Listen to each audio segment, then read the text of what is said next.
Oke, kawan-kawan semuanya, Assalamualaikum warahmatullahi wabarakatuh. Seperti biasa, gue balik lagi di channel YouTube ini ya. Oke, untuk kesempatan kali ini gue ingin sedikit apa namanya membahas lah ya, masih membahas terkait dengan eh, statement dari Muki di Pekok ya, yang kemarin sudah istilahnya menggadang-gadang Pak Prabowo ya menuju 2 periode pada pemilu 2029 besok. Ya, asalkan istilahnya anaknya itu si Beller masih tetap dijadikan cawapres beliau pada pemilu 2029. Ini kan sebenarnya kalau kita ngelihat memang sebuah bentuk tekanan ya, bentuk semacam apa ya, intimidasi lah yang dilakukan oleh Mukidin ya pada Pak Prabowo dalam konteks politik gitu ya. Jadi seolah-olah Mukidin ini masih ingin terus melakukannya namanya cawe-cawe dalam pemilu 2029. Ya, ini tentu saja menurut gua nggak bisa dibiarkan sebenarnya kelakuan dari Muki di Peko ini ya. Jadi ini jangan sampai ya apa namanya Pak Prabowo ini masih terus apa namanya membiarkan sebenarnya Mukidi ini istilahnya berbuat sesuka hatinya di Republik ini, termasuk apa? Istilahnya masih terus apa namanya ya ibaratnya ikut cawe-cawe lah dalam perpolitikan kita gitu ya. Tidak lazim sebenarnya seorang mantan presiden itu ya kalau dia beneran mantan presiden yang waras gitu ya itu kan nggak mungkin lah istilahnya orang ini masih cawe-cawe dalam hal birokrasi pemerintahan, tidak apa namanya tidak cawe-cawe dalam perpolitikan dalam hal pemilu ya. Ini kan sebenarnya sudah sangat apa namanya memalukan gitu ya. Bagaimana mungkin orang seperti ini itu kok bisa menjadi presiden kita selama 10 tahun gitu kan. Ini sangat memalukan seperti ini. Sampai apa namanya mendorong-dorong gitu anaknya untuk menjadi cawapres Pak Prabowo lagi pada pemilu 2029. Padahal pemilu itu masih jauh, masih 4 tahun lagi gitu. Jadi mungkin ini terlalu pede, terlalu kepedean lah menurut gua ya. Apa namanya sampai apa namanya menyodorkan anaknya lagi untuk menjadi cawapresnya Pak Prabowo pada pemilu 2029 besok. Emang dia yakin ya umurnya dia itu masih nyampe 2029 gitu. Wong umurnya dia aja tahun depan aja belum jelas kok gitu kan. Kok ngomongin 2029. Ya kan tentu sangat apa namanya ironis gitu ya. Orang seperti Mukidi ini kayak apa namanya sudah tertutup mata hatinya menurut gua dari apa namanya hidayah gitu. Karena namanya orang itu kan harusnya kan kalau sudah purna tugas itu kan memikirkan apa? Memikirkan berbagai macam aspek kebaikan. Tapi tidak berlaku bagi Mukidi. Mukidi ini masih terus ya, ibaratnya apa namanya syahwat kekuasaan itu semakin menggebu-gebu gitu ya. Padahal dia itu sudah pensiun menjadi seorang presiden. Tapi dia masih terus apa namanya menggebu-gebu ya syahwat kekuasaannya supaya tampuk kekuasaan itu jangan sampai berpindah kepada orang lain. Harus kepada anaknya si Beller ini pada pemilu 2029 dan yang akan datang. Ini menurut gua tentu sangat berbahaya kalau misalkan Pak Prabowo ini masih terus apa namanya berdekat-dekatan atau akrab dengan Mukidi ini ya kan. Karena bisa jadi nanti ya si Beler ini dipersiapkan memang untuk apa? Ya untuk menjerumuskan Pak Prabowo nanti dalam pemerintahan, dalam birokrasi.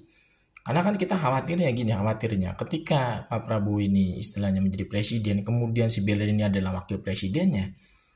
Nanti kalau misalkan Pak Prabowo itu di tengah jalan ada apa-apa, misalkan beralangan tetap gitu ya, beralangan tetap ya kan. Itu nanti kan yang menggantikan kan adalah wakil presidennya si Beler ini. Apa mungkin kita mau gitu ya dipimpin oleh orang seperti ini si bocil seperti ini si Beler? Kita kan nggak mau gitu lah.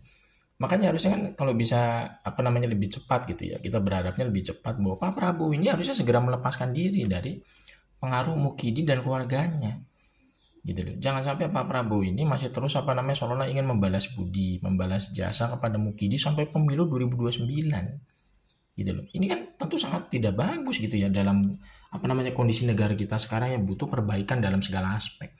Kalau misalkan Pak Prabowo itu ingin membenahi bangsa ini dalam segala hal jadi lebih baik, ya memang tujuan satu-satunya dengan cara apa?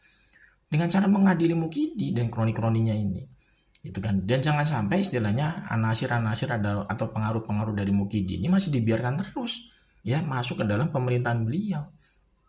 Tuh apa namanya menteri-menterinya beliau itu di pemerintahan di birokrasi ya yang masih ada sangkut pautnya sama Mukidi itu harusnya segera disingkirkan, diresapel semua.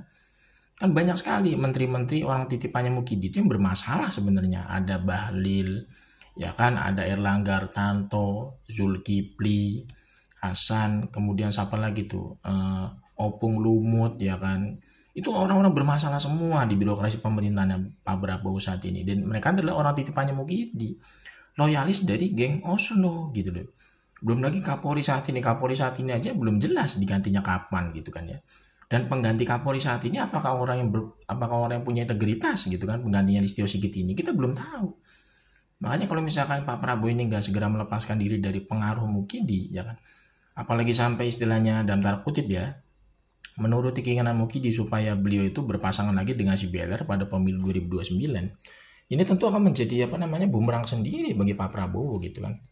Karena kita ngelihat memang banyak sekali peristiwa-peristiwa, fakta-fakta di lapangan yang memang ini sudah menggambarkan tabiat bahwa Mukidi ini adalah orang yang haus dengan kekuasaan dan orang yang termasuk ibaratnya nggak segan-segan untuk melakukan yang namanya pengkhianatan sebenarnya. Contoh PDIP saja sudah dikhianati oleh Mukidi, bayangin tuh. PDIP itu dikhianati oleh Mukidi, padahal PDIP adalah partai yang sudah membesarkan Mukidi dari bawah loh, sampai menjadi presiden 2 periode.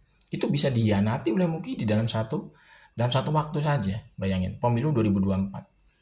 Anaknya juga sama ya, anak mantunya kan sudah diangkat menjadi wali kota di Medan, di Solo, itu kan dari PDIP. Tapi PDIP tetap bisa dihianati oleh Mukidi dan warganya, bayangin itu. Ini kan harusnya bisa menjadi semacam ibroh ya, pembelajaran bagi Pak Prabowo supaya harusnya berhati-hati sama orang seperti Mukidi ini. Jangan sampai istilahnya orang seperti Mukidi ini masih terus dilindungi, ya kan? Padahal orang seperti Mukidi ini banyak sekali sebenarnya dugaan kasusnya secara hukum, ya kan? Makanya sekarang ya tergantung Pak Prabowo ya, apakah beliau itu masih terus takut gitu ya, istilahnya melepaskan diri dari bayang-bayang Mukidi. Kan kita kan agak-agak bertanya-tanya juga kalau misalkan kondisi seperti ini sampai tahun 2029 misalkan. Ini kan tentu sangat tidak bagus ya bagi kondisi bangsa kita. Makanya kita berharap ya Pak Prabowo itu harus segera ya lepas landas lah, take over kekuasaan gitu ya. Jangan sampai beliau itu masih mau diatur-atur oleh Pak Prabowo ya. Jangan sampai Pak Prabowo itu masih mau diatur-atur oleh Mukidi dari balik layar gitu loh, maksud gue.